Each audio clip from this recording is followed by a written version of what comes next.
here's the similarities between Mad Max Fury Road and Babe, Pig in the City, both directed by George Miller, who did Happy Feet and Happy Feet 2, not quite as good, after Babe, Pig in the City, because he wanted to make movies that his kids could see. Now that they're grown up, I guess that explains why he went back to Mad Max Fury Road. Oh, what a day! What a lovely day!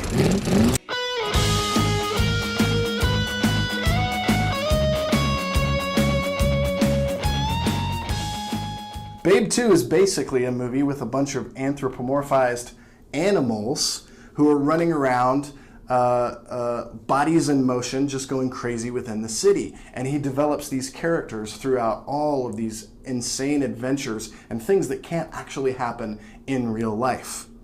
Well, that's basically Mad Max Fury Road. We have all of these characters constantly in motion, doing all kinds of stunts and crazy things that nobody could ever do in real life, especially the guy that's on the back of the truck and he's got the big amplifier and he's rocking out with the guitar that's also a flamethrower. And he's like, dun, dun, dun, and everyone's going, ah, which is awesome and hilarious.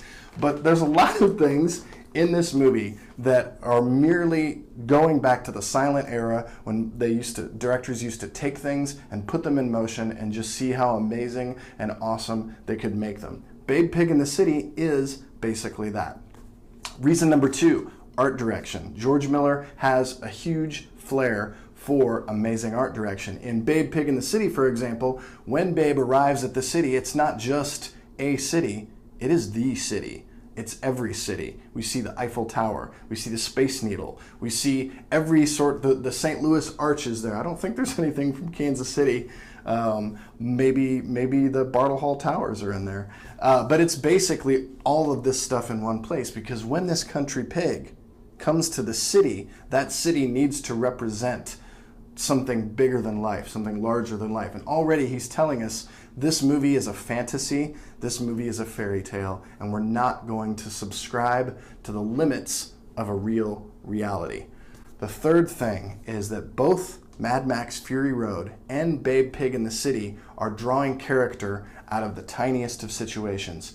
Tom Hardy and Charlize Theron are basically on this road back and forth, and there's challenge after challenge. Not a lot of dialogue, right? So what we have is character being built out of the way that people react in certain situations. Mickey Rooney is actually the biggest star of Babe, Pig in the City, and he basically grunts a lot, and I don't remember him really speaking too much English at all in the entire film. He's this crazy clown who has kidnapped and has all these other animals in this decrepit hotel, as well as the monkeys that he works with. So there's nothing remotely resembling reality in anything in Babe, Pig in the City or Mad Max Fury Road. And I, for one, rejoice in that, because I think movies should transport us.